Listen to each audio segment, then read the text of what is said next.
Revista Meio Norte. E aí, aqui no nosso programa de hoje, a gente tem um VTzinho para falar um pouquinho sobre essa relação e a gente vai ter uma entrevista super especial com o terapeuta Rogério Almeida. Acompanha aí o VT. Apesar de todo o afeto que envolve a maternidade, muitas vezes acabamos não falando do quanto é difícil se afastar quando o relacionamento com a mãe não é saudável. A relação entre mãe e filha pode acabar sendo muito complicada, seja pelo excesso ou pela ausência de amor dentro da relação materna. Alguns estudiosos definem essa relação problemática como a maternidade tóxica. O tema ainda é um tabu na nossa sociedade. É difícil aceitar que há mães que não gostem de suas filhas. A mãe tóxica pode ser desde uma mulher que atingiu a maternidade por caminhos pouco desejados, por convenções sociais, porque assim estava programado em seu roteiro de vida, porque era isso que se esperava delas. Renegar a maternidade ou simplesmente exercer o direito de não fazer parte dela não era e não é, até hoje, algo aprovado pela sociedade. A maternidade tóxica inclui manipulação, culpa, crítica cruel, humilhação, falta de empatia e o egocentrismo. São mães que deixam claro que suas filhas não estão à altura do que se espera delas. É necessário assumir, sem nenhuma culpa, que mãe não se escolhe e que viemos ao mundo programados para amar quem nos coube ser nossa mãe.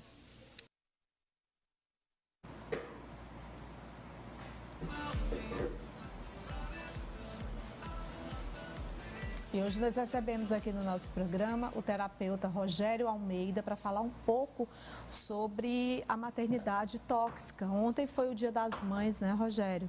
E a gente mostrou aí nesse VT, essa ausência de amor materno deixa muitas feridas emocionais, né? Bom dia.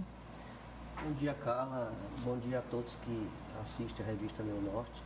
O brasileiro, em geral, ele romantiza, né? Ele cria uma imagem da mãe perfeita, quando na verdade a gente vai para a vida real e a mãe é um ser humano de carne e osso, que tem emoções, sentimentos e que foi uma criança.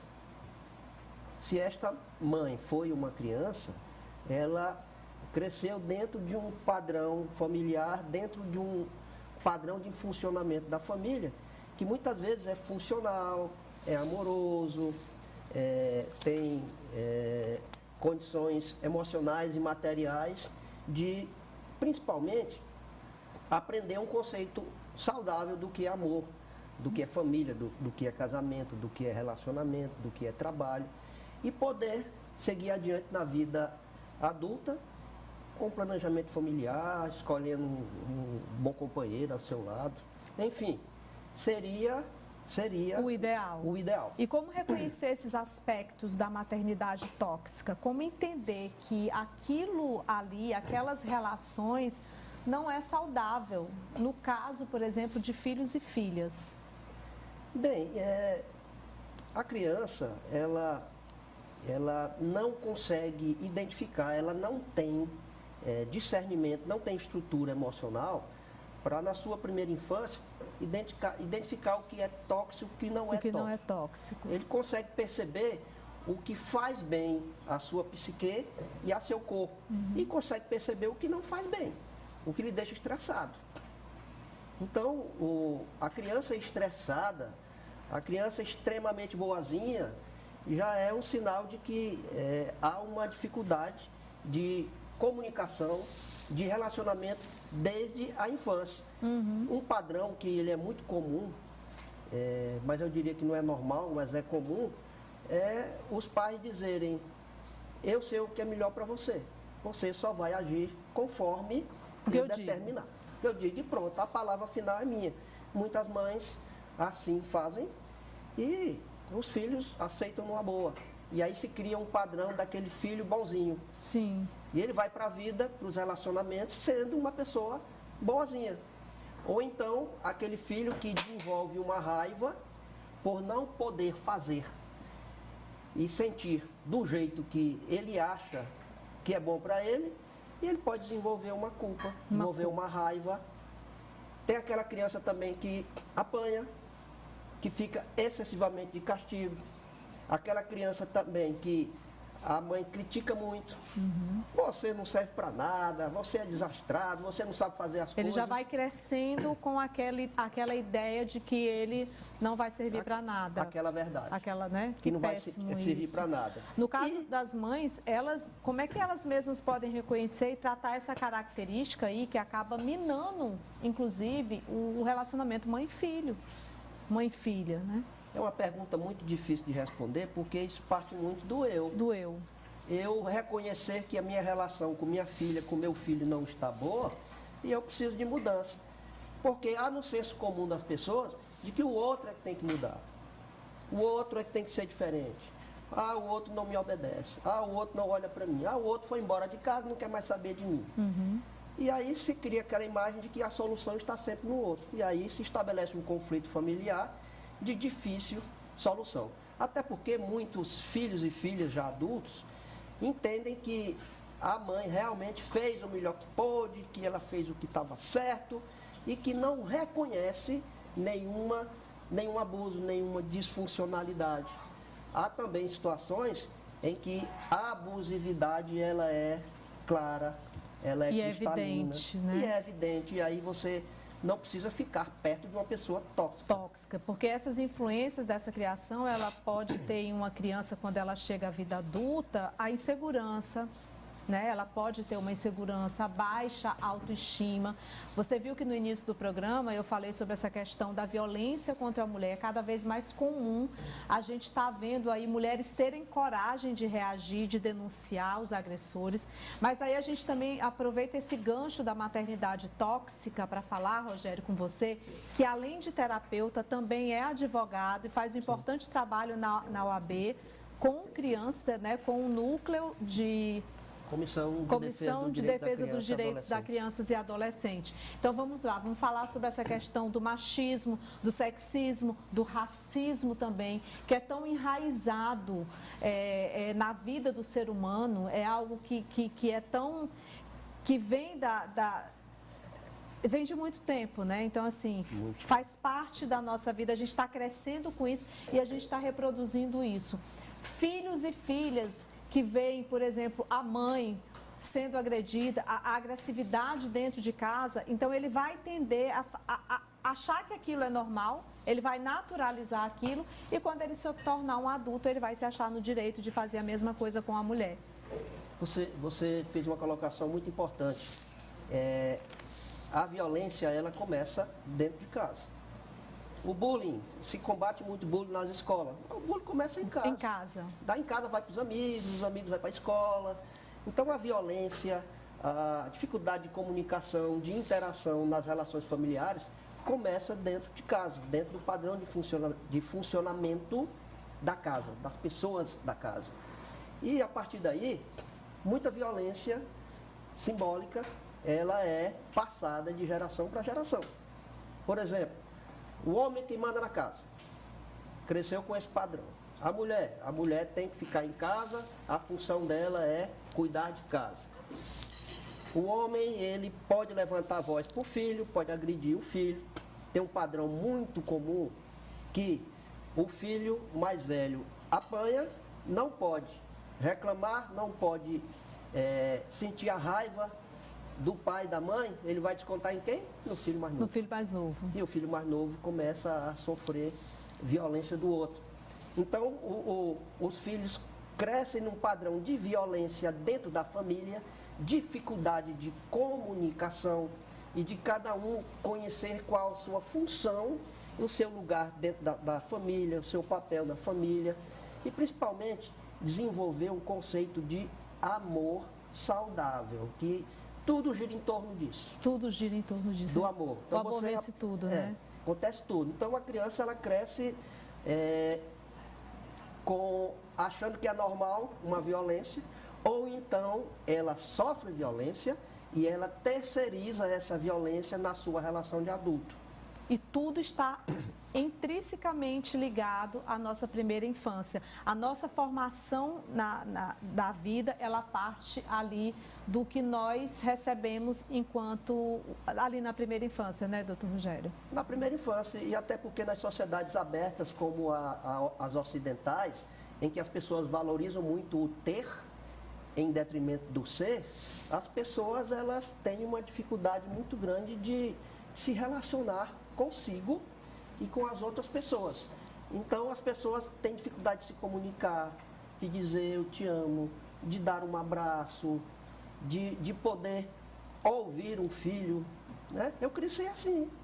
Eu é que mando, você tem que obedecer. Então, eu tinha que ficar ali... Calado. Calado para quê? Para eu me sentir pertencente, eu continuar pertencendo àquele núcleo familiar. Inclusive, eu falo muito aqui no programa também, Rogério, sobre essa questão do pai, da mãe, determinar o que o filho tem que ser no futuro. Você tem que fazer medicina. Você tem que fazer isso, você tem que ser igual a mim. Querer que o filho seja o espelho do que o pai é, do que a mãe é. Ótimo quando ele tem, dentro da sua educação formada, uma família equilibrada, onde dê exemplos para o filho, para a filha, exemplo de boas condutas, de muito amor. Agora, quando isso é colocado de uma forma opressiva para aquela criança... Imagina o desenvolvimento dele na escola, imagine os problemas que ele vai ter lá no futuro. Hoje, inclusive, a gente tem muitos pacientes, muitas pessoas, eu tenho entrevistado várias psicólogas, terapeutas, que falam muito sobre essa questão do adulto se descobrir, por exemplo, com TDAH. Né? Então, assim, desenvolver várias situações já tardiamente, inclusive o próprio autismo. Que não foi, porque o autismo, hoje a gente sabe que o autismo não é uma doença, é uma condição, né? Mas muitas crianças, os pais, às vezes, trabalham tanto, correm tanto, dão tanta importância para o ter, que não observam os seus filhos dentro de casa, às vezes é a própria escola, né, que observam, por exemplo, um sinal de autismo, por exemplo, ou um TDAH, algum tipo de hiperatividade daquela criança, mas é necessário que se faça ali um tratamento psicológico, inclusive um tratamento psicológico para os pais, para as mães também, porque tem algumas mães que sofreram esse abuso quando crianças, e aí elas se tornaram as mães que a gente chama de... as mães que, não aceitam seus filhos, narcisistas. Aí tem a gravidez indesejada. A gravidez indesejada. 50% da gravidez no Brasil, ela é não planejada. E uma parte dessa é não desejada. E a psicologia perinatal, ela já estuda a comunicação entre a mãe e o feto. E o bebê ainda na gestação, eles se comunicam. Então, a criança pode nascer de uma gravidez indesejada, achando que não é amada e que não é querida. E, a partir daí, ela ser uma criança insegura. Inclusive, tem uma pergunta aqui para você. É possível que essa mãe reconheça que ela é o problema? A minha mãe minou minha autoestima desde que eu era novinha. Desenvolvi o TA e hoje tem um transtorno de imagem. Olha aí, tá vendo? Aquilo que a gente estava falando. É possível sim, agora a pessoa precisa internalizar isso. Alguém tem que dizer para ela claramente que ela precisa olhar para si. Não precisa dizer, você é doente, você tem um problema. É apenas dizer, mamãe, por que a senhora não vai ter autocuidado, cuidar de si, olhar para si, busca uma psicoterapia, busca uma terapia. Não precisa usar palavras agressivas, não precisa julgar, não precisa criticar. Volto a dizer, essa mãe que tem dificuldade de cuidar dos filhos, ela foi uma criança que teve dificuldade de aprendizado na sua infância, porque os pais eram difíceis. Carla, ser mulher no Brasil, ser mãe no Brasil é muito complicado. Eu atendi uma senhora em que a avó dela teve muitos filhos, mas o que se descobriu na terapia é que praticamente houve abusividade sexual durante o casamento da avó. Olha só. Ela tinha que ter relação sexual na hora que o companheiro queria, e aí nasceram os filhos, não nasceram do afeto, do amor, do carinho. Então é muito fácil você dizer que essa avó, ela não é uma boa avó, ela é tóxica, ela é abusiva, ela é narcisista, mas se você for ver... Então, é interessante fazer eu diria essa regressão. Essa regressão, né? e é isso que você faz. Histórico, né? Você faz isso nas suas terapias? Sim, a terapia da constelação e a da IOPT, ela faz um retorno até o momento da vida da pessoa, geralmente na infância, onde houve essa abusividade. Essa abusividade. Sim. Tenho mais perguntas aqui para você. Colocando aqui na tela. Minha genitora nunca quis ser mãe. Hoje sofro por ela não ter escolhido a maternidade. Machuca muito. Pois é, isso acontece muito. Mas eu quero dizer o seguinte. Você não pode mudar o que aconteceu. O que passou, passou. É a água que passa no rio que vai para o mar. Você não consegue mudar o curso do rio. O que é que você pode fazer? Você pode ressignificar dentro do seu coração e aqui na sua psique essa situação, os sintomas desse momento, através da terapia. Da terapia. A mãe é a mãe. Ela teve as dificuldades dela, ela teve um momento dela de decidir se mantém a gestação ou não. Ela nasceu, a mãe deu o mais importante para a filha, que é o dom da vida. Com então, certeza. a filha pode dizer o seguinte... Ressignificar isso e tentar ter uma boa relação a partir de agora e melhorar esses conflitos, inclusive fazer uma regressão junto com a própria mãe, né, Rogério? Pode ser. Só que separadas, né? Separada. Se a mãe São aceitar terapias um tratamento, separadas, mas o tratamento para mãe e filha também é muito bom. Esse tratamento é só com a pessoa para si pra só. Si é só. da identidade, Sim. É o auto-amor, é o autocuidado, é o encontro consigo mesmo. Porque às vezes é difícil você chegar para uma outra pessoa e externalizar ela a importância da terapia. Então, quando você se cuida, quando você se encontra nessa terapia e quando você está ali bem segura, você consegue sim ter até um diálogo diferente para que a sua própria mãe reconheça isso e para que ela também busque ajuda, porque é necessário que nessa relação possa ser resolvido para poder a gente seguir a vida, porque o que nós queremos é seguir a vida bem, né? E é importante essa relação. Para finalizar aqui, mais uma pergunta. Tenho dificuldades em me relacionar com minha mãe. Sou LGBT, QIA+, e antes disso ela já não me aceitava como eu era. Hoje, então, nossa relação é terrível. Quero, mas não consigo me afastar. É outro problema sério, o preconceito. Sim, preconceito sobre a sexualidade. Sobre a sua opção sexual, sobre a sua opção religiosa, sobre a sua opção profissional, sobre várias decisões que a pessoa é quem deve tomar. Há um preconceito, aquele padrão que nós falamos no começo. Eu sei o que é melhor para você. E há uma vergonha naquele padrão da família. O que é um absurdo. Né? É uma vergonha porque não segue o que a família seguiu no passado. E aí ela se torna uma ovelha negra. Mas nem sempre a ovelha negra é aquilo que faz algo de mal, de ruim. Na nossa visão sistêmica, é uma pessoa que faz diferente do que seu sistema familiar fez no passado. Obrigada, Rogério, pela entrevista. Tem muitas pessoas perguntando, vou colocar o Instagram do Dr. Rogério aqui no nosso programa, tá certo? É importante a gente procurar ajuda, sim, né, para a gente poder ter uma vida saudável, para a gente poder viver em paz. Ontem foi o Dia das Mães e a gente trouxe esse assunto hoje justamente para poder tocar o coração de mães, de filhos e de filhas, para que a relação ela possa ser a melhor possível, mesmo diante de todos os problemas do passado, de tudo aquilo que não tem mais como voltar, mas que você, a partir de agora, pode mudar, ressignificar. A mensagem final que eu passo para as mulheres é o seguinte: você não precisa insistir que o outro, que a outra mude. Você pode ressignificar no seu coração. Sim. Como você vai seguir adiante daqui para frente. Daqui para frente. Obrigada.